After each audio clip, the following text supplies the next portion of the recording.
Et on poursuit cette matinée avec la dernière séquence de Data Storytelling, cette fois-ci en compagnie de Sanofi.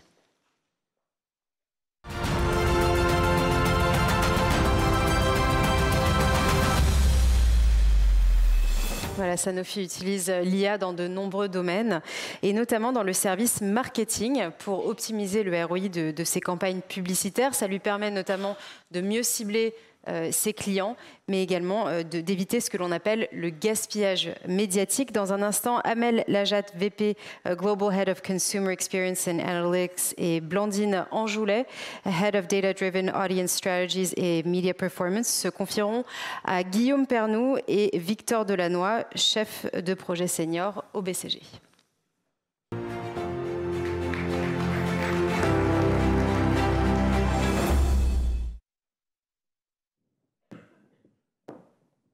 Il est important de savoir quelle moitié des investissements publicitaires sont inefficaces. Mais encore faut-il savoir de quelle moitié il s'agit, comme le disait John Wanamaker, un pionnier du marketing. Sanofi CHC investit massivement dans la publicité et la promotion pour soutenir la croissance de ses marques. Éviter le gaspillage publicitaire est essentiel, pour 3 raisons principales. Pour nos consommateurs, nous devons éviter qu'ils soient surexposés aux messages publicitaires. Pour l'environnement, il s'agit aussi de réduire la consommation d'énergie et de ressources liées, par exemple, à l'utilisation des ad servers. Pour le business, enfin, le but est de créer un cercle vertueux.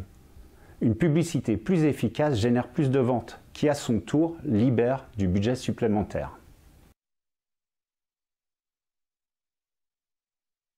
Pour maîtriser ces investissements publicitaires, il faut d'abord pouvoir les mesurer. Connaître leur impact sur les ventes et donc leur ROI. A&P, pour Advertising and Promotion, est une solution complète visant à maximiser en permanence le retour sur investissement des dépenses publicitaires. Elle aide les responsables marketing à allouer leur investissement entre les différents pays, marques, médias, mais aussi à choisir le niveau de pression publicitaire optimal, ce qui revient à identifier le meilleur choix parmi des millions de combinaisons possibles. Nous avons commencé à construire un MVP sur un seul marché, puis nous sommes passés à l'industrialisation. Nous avons maintenant déployé l'outil dans 14 pays. Il est devenu un élément central de la planification budgétaire annuelle ainsi que des plans marketing locaux.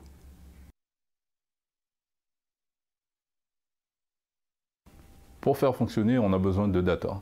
La première étape, c'est la collecte des données. Nous automatisons leur ingestion à travers 10 différentes sources. Les ventes, la distribution, le prix et d'autres facteurs externes comme l'indice de mobilité des personnes. Toute cette data est collectée dans 14 marchés à la maille régionale et sur une granularité à la semaine. La deuxième étape, c'est la modélisation. Nous utilisons des modèles statistiques bayésiens qui permettent un apprentissage sur la data, mais aussi une prise en compte des contraintes métiers. Une fois nos modèles de marketing mix créés, la prochaine étape est d'optimiser notre stratégie d'allocation de budget marketing. Enfin, une application web permet de visualiser les résultats et de simuler des scénarios marketing en insérant par exemple des contraintes budgétaires.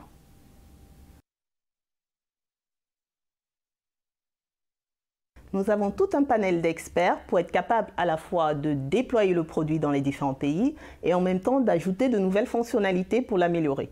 Nous avons constitué une équipe centrale avec un Product Owner et un Scrum Master qui vont coordonner les besoins produits et les différents pôles d'experts.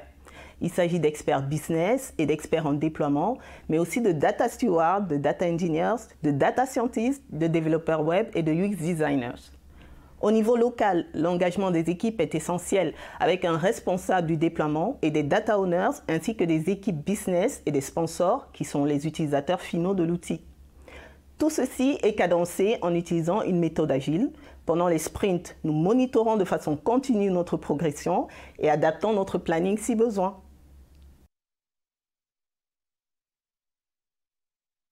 Alors les modèles marketing mix, c'est quelque chose qui existe depuis très longtemps dans l'industrie de la consommation. Ce qui est intéressant pour nous, c'est qu'on a internalisé ce programme.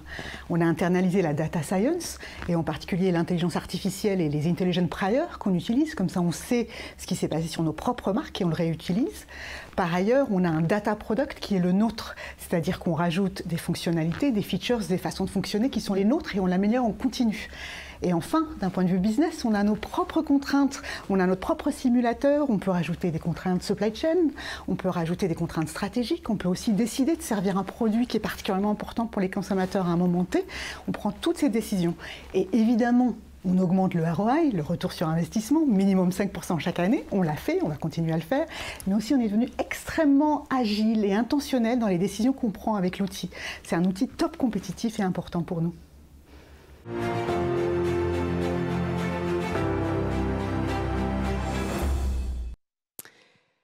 Alors bonjour Amel, bonjour Blandine. On est ravis avec Victor de vous accueillir aux Assises de la Data. Vous êtes le premier acteur de la santé qu'on reçoit depuis la création des Assises.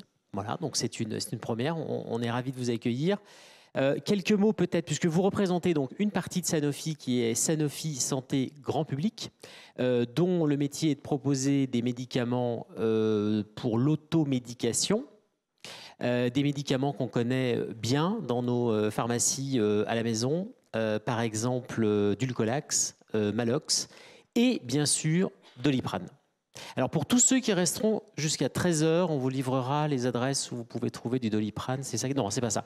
Bon, je vais m'assurer qu'il reste vraiment jusqu'au bout parce qu'il y a encore un bon moment à passer avec vous et puis sur la RGPD avec nos invités et la Villa Numéris. Merci en tout cas d'avoir livré les secrets finalement de fabrication de cette application ANP. En quoi ce cas d'usage peut-être, Amel, est-il représentatif de votre stratégie data dans la partie Sanofi Santé Consommateur Grand Public? Oui, vous remarquerez d'ailleurs les talents d'acteurs du pod Data et Analytics sur la vidéo. Ils sont très bons. Je plaisante bien évidemment, mais ce projet, il est symptomatique du fait qu'on commence toujours par la fin de l'histoire, de la façon dont on va utiliser la data et l'AI. Et on a deux histoires en particulier qu'on raconte chez Sanofi Consumer Healthcare. Il y a une histoire de décision business. Et c'est pour ça que l'enjeu de ce programme ANP et de nos programmes de prévision en général, que ce soit l'innovation produit, que ce soit les catégories, le forecast de nos catégories, c'est de dire on a nos data et évidemment l'étape data cleaning, préparation est extrêmement importante. C'est d'ailleurs sans doute la partie la plus difficile dans tout ce qu'on a fait. On a une data science qui nous est propre, qui utilise des intelligent priors, donc on s'améliore à chaque fois. Et surtout, l'applicabilité business, on a des simulateurs où on travaille avec les équipes, on regarde des scénarios en permanence et on a en tête en permanence l'optimisation de nos ressources d'argent, de personnes et d'organisation en général. Donc c'est cet esprit-là pour les décisions business. Sur la partie consommateur, notre enjeu, on est des responsables dans la santé, c'est extrêmement important pour nous. Et on sait que les consommateurs se posent énormément de questions sur ce marché du fast-moving consumer health. Je suis sûre que statistiquement parmi vous, il y en a beaucoup qui ne savent pas faire la différence entre un rhume et une allergie, qui ne savent pas faire la différence entre une migraine et un mal de tête, entre une constipation et un côlon irrité, peut-être aussi. Toutes ces choses-là, c'est ce à quoi la data va servir. Donc l'enjeu principal, c'est le use case pour nous. Et donc c'est d'éduquer quelque part, c'est ça le consommateur. Vous appelez ça un consommateur, c'est un consommateur. Vous éduquez le consommateur effectivement, finalement, à mieux comprendre les symptômes pour mieux les traiter avec la bonne médication. Oui, absolument. On éduque le consommateur, mais on éduque aussi nos business stakeholders, parce qu'un de nos stakeholders principaux avec qui on travaille sur l'outil ANP notamment, c'est la finance. On est très très proche d'eux. Et notre CFO en particulier, qu'on soutient dans le cadre du cycle business habituel, du business planning, etc. Mais on est aussi là en cas de panic attack sur des questions un petit peu plus particulières, quand on a une conjoncture de rupture de stock, mais quand on a aussi par exemple des décisions et des arbitrages à prendre entre des pays qui veulent davantage tous de support média. Ou bien, par exemple, on a eu le cas d'un pays qui voulait avancer ses investissements d'un trimestre à un autre. Donc on les aide à dire quel sera l'impact, comment on l'anticipe. Nous, on produit des scénarios, on avance des résultats objectifs et évidemment, on aide les décideurs à mieux décider. Alors, tu parles beaucoup de l'internalisation, vous avez fait beaucoup de choses en interne, la data ingestion et cleaning, les algorithmes, même l'interface utilisateur. En quoi ça rend les choses plus fluides pour vos équipes? Alors d'abord, c'était une décision pas facile à prendre, hein, parce que je pense qu'on est plusieurs à risquer nos jobs, à décider d'internaliser dans un marché où les fournisseurs de marketing mix model sont nombreux, très compétents et de plus en plus pointus. Nous, on a fait ce choix-là parce qu'on pense que les catégories dans lesquelles on est sont spécifiques. Encore une fois, on est dans le monde de la santé. On a des décisions à prendre qui sont particulières. Et puis, les fonctionnalités qu'on rajoute qui sont particulières. Des fonctionnalités qui peuvent être stratégiques. Par exemple, on veut absolument être présent sur un médicament en particulier. Donc, on doit favoriser ça. Ou on veut optimiser la façon dont fonctionne un certain pays. Donc les choix qu'on fait nous permettent cette agilité-là et le fait de posséder l'outil, de l'avoir développé, d'avoir des super data scientists à la maison qui développent et qui inventent les futurs modèles, on pense que c'est un avantage compétitif. Alors, peut-être, Blandine, intéressons-nous. Alors, on comprend déjà avec Amel, effectivement, que globalement, vous êtes au service des différentes parties prenantes dans l'entreprise, donc avec l'exemple, effectivement, de votre direction financière, pour faire des meilleurs arbitrages, hein, donc prendre des meilleures décisions. Et alors, si on s'intéresse aux consommateurs, donc là, on sort de l'entreprise, je crois que le concept, c'est de dire, finalement, on doit permettre aux consommateurs d'être acteurs de sa santé. C'est ça le grand objectif que sert la data transformation. Effectivement, en fait, c'est un objectif parce que le consommateur le demande, en fait, tout naturellement. On a face à nous aujourd'hui des consommateurs qui prennent en main leur santé. Google appelle ça le Empowered Patient. En fait, on sait que 40% des personnes qui achètent un produit pharmaceutique OTC ont effectué une recherche à un moment donné dans leur parcours d'achat, que ce soit sur les moteurs de recherche comme Google ou même sur YouTube. Donc en fait, les consommateurs, voilà, qu'on le veuille ou non, aujourd'hui, ils recherchent en ligne. Et on l'a tous fait. Pour donner une anecdote très personnelle, quand ma fille avait 2 ans, j'ai dû lui donner du Doliprane en plein milieu de la nuit, le Doliprane en sirop, vous voyez, avec la pipette, et je me suis trompée de pipette. J'ai pris celle de l'Efferalgan. Et je me suis rendu compte que la graduation n'était pas la même. Trop tard, évidemment. Qu'est-ce que j'ai fait? Je me suis précipitée sur Internet pour demander à Dr Google est-ce que j'ai donné trop de Doliprane à ma fille? À ce moment-là, j'étais bien contente de tomber sur le site de Doliprane. Je ne travaillais pas pour Sanofi à l'époque. J'étais bien contente de tomber sur le site qui m'a rassurée. Donc en fait, alors ça c'est une situation un peu critique, mais au quotidien, en fait, il y a des centaines de milliers de consommateurs qui expérimentent ça au quotidien. Donc on a un rôle à jouer, effectivement, pour répondre à ces interrogations, parfois très anxiogènes potentiellement, de ces consommateurs. Donc on a un rôle à jouer et c'est aussi une opportunité, finalement, en tant que marque, pour relier une relation plus directe. Donc le consommateur, il est demandeur de ça, de base, et c'est pour ça que notre positionnement aujourd'hui chez Consumer Healthcare, c'est Health in your hands, ce qui veut dire vraiment, prenez votre santé en main. Voilà. Et effectivement, la data, elle a un rôle à jouer là-dedans. Comment? Parce que pour savoir en fait comment accompagner le consommateur au quotidien, il faut qu'on sache quelles sont ses préoccupations, quelles sont ses questions.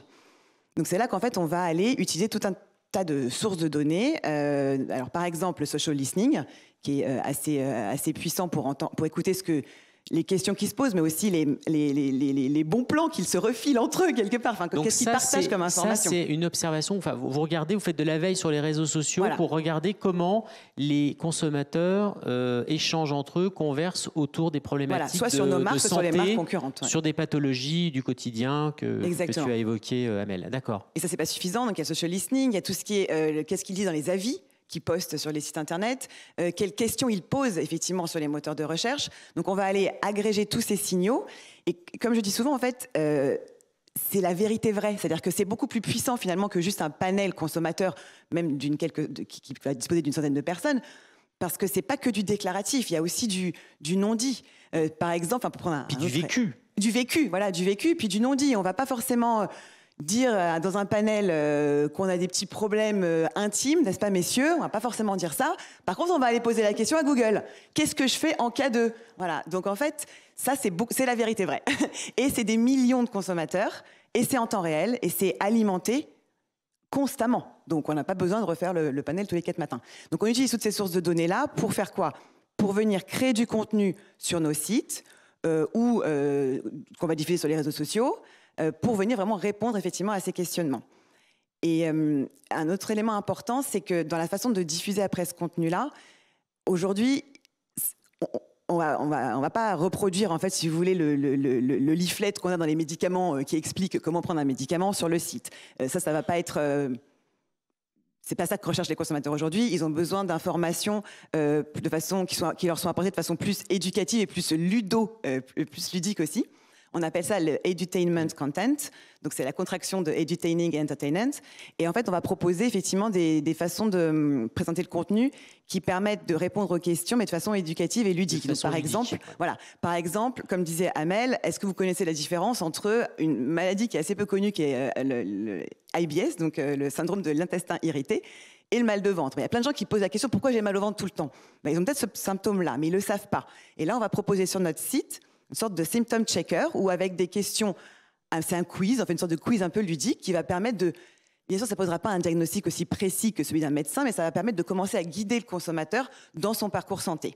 Très bien. Donc ça, c'est une façon de répondre. Donc après le boulanger augmenté de ce matin avec Carrefour, là maintenant, c'est le patient augmenté finalement qui peut disposer de suffisamment d'outils ludiques, etc., pour finalement bien identifier les pathologies, pour bien y répondre par l'automédication.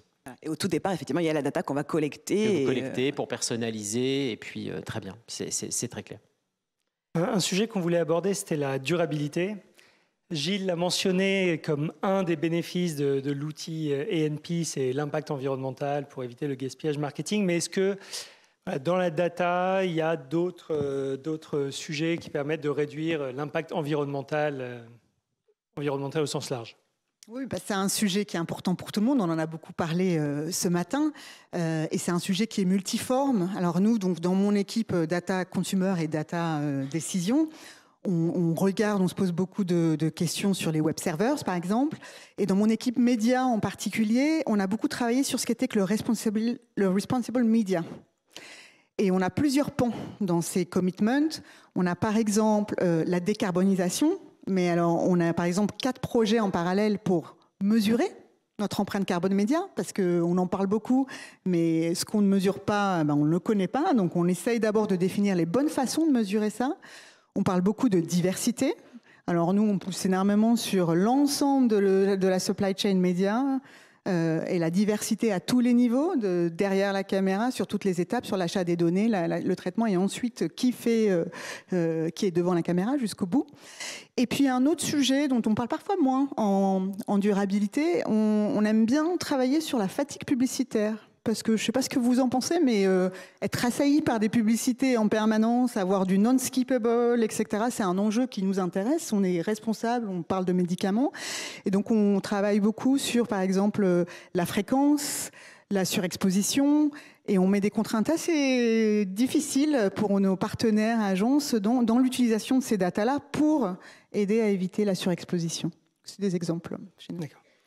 Et il y a la durabilité, il y a l'impact environnemental, il y a aussi la confidentialité des données, la data privacy. On partage des données assez sensibles avec Sanofi, nos maladies. Quelle attention vous portez, comment l'attention que vous portez à ça se traduit-elle? Oui, la data privacy, c'est un des piliers, en fait, effectivement, de tout le programme de responsabilité sociétale et environnementale. Alors, très classiquement, évidemment, on applique GDPR à la lettre, autant que possible. Par contre, sachez que sur les sites, vous ne partagez pas d'informations personnelles. Évidemment, tout est complètement anonymisé. Quand je parlais de collecte de données, c'est complètement anonymisé, évidemment. Voilà. Mais ce qu'on fait aussi, c'est qu'on va essayer de développer davantage dans notre utilisation de données quand on achète du média. On peut soit acheter du média grâce à de la first party, donc les données qu'on collecte sur nos utilisateurs, soit acheter ça à des agrégateurs de données. Et en fait, on sait que on respecte davantage la privacy, en fait, des gens en utilisant leurs propres données qu'ils ont consenti. En fait, on sait que je crois que c'est 60% des utilisateurs acceptent plus facilement de recevoir des publicités personnalisées si elles ont été personnalisées sur la base de leurs données qu'ils ont consenties, en fait, avec l'annonceur. Voilà. Avec leur accord, quoi. Avec leur accord, exactement. Ils acceptent, donc, voilà. Donc on essaie de développer la part, en fait, de cette donnée-là dans notre achat média, parce que c'est plus responsable vis-à-vis des consommateurs. C'est plus efficace et aussi plus responsable. Donc finalement, c'est très gagnant-gagnant, quoi. Win-win. Plus vertueux, quoi. Alors, on a été rassuré quand même ce matin par BCG et la prise de parole de Nicolas de Belfond sur le fait que le marché, en tout cas français et européen, était peut-être un peu plus facile que le marché d'Amérique du Nord sur les compétences en matière de data. On imagine bien évidemment que comme toutes les entreprises qu'on rencontre, vous devez recruter. Vous devez donc attirer des talents, vous devez les fidéliser pour remplir les objectifs que vous vous fixez. Alors comment vous vous y prenez chez Sanofi Santé Grand Public ? On souffre, comme tout le monde, je pense, ici, à la fois sur le recrutement, et on met énormément d'efforts aussi dans la rétention. Sur le recrutement, on définit des critères qu'on appelle des critères en T. Un critère en T, c'est-à-dire qu'on a besoin d'expertise de plus en plus granulaire, donc c'est la barre du T, on a besoin d'aller de plus en plus en profondeur, on a besoin d'un data scientist qui ait déjà fait du marketing mix model, qui connaisse l'AI, donc on va chercher loin ces compétences-là. Pareil sur l'UX, en termes de développeurs, on veut des Power BI qui soient très très avancés, et en même temps, c'est la barre horizontale du T, on veut que ce soit des talents qui soient très larges en termes d'impact, qui soient capables de communiquer avec plein d'intervenants différents dans la société, et on fait très attention à ça. Donc sur le recrutement, on regarde cette dualité du T. Après, en interne, la rétention, c'est extrêmement important. On a des programmes de formation, comme beaucoup l'ont entendu. Blandine a notamment développé notre programme Digital Jedi dans l'organisation. Et puis aussi, on a une culture Sanofi qu'on appelle Play to Win, où on prend très, très au sérieux les problèmes qu'on a à traiter. Mais en même temps, on ne se prend pas nous-mêmes trop au sérieux non plus. On essaye d'avoir une atmosphère de travail où on travaille beaucoup, mais on crée une atmosphère engageante qui est extrêmement importante pour nous, pour notre équipe et notre organisation. Donc une bonne ambiance de travail qui favorise effectivement la rétention. On peut peut-être dire un mot de Digital Jedi, peut-être Alors, ce qui est amusant, c'est que Digital Jedi, c'est le nom maintenant de ce programme. Alors en fait, c'est effectivement un programme de formation en ligne à destination avant tout du marketing, en fait, pour les évangéliser sur le digital. Et au départ, il s'appelait, je crois, Digital Certification, enfin peut-être un nom un peu ennuyeux. Et en fait, après, c'est devenu... Enfin, il y a un engouement qui a pris dans l'entreprise. Je ne sais pas qui est venu avec ce nom de Digital Jedi, mais maintenant, tout le monde le connaît sous le terme Digital Jedi. Donc, mais c'est vrai que ce qui a beaucoup marché aussi, c'est quand les managers l'ont relayé eux-mêmes sur leur LinkedIn, par exemple. Ils ont dit, voilà, j'ai fait la certification, c'est génial, et ils le relayent, et ça marche beaucoup. Donc, parler du rôle du top management, ça a été hyper important aussi.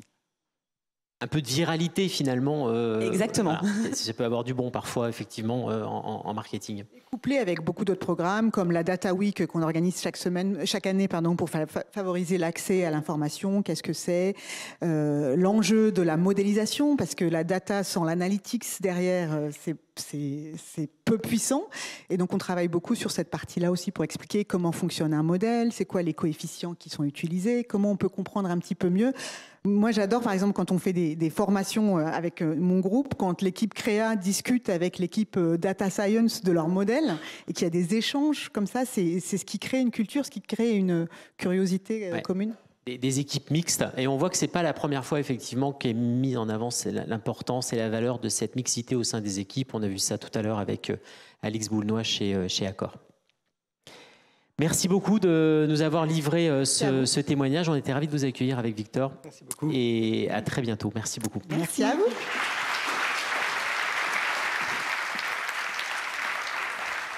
Merci beaucoup à tous les quatre.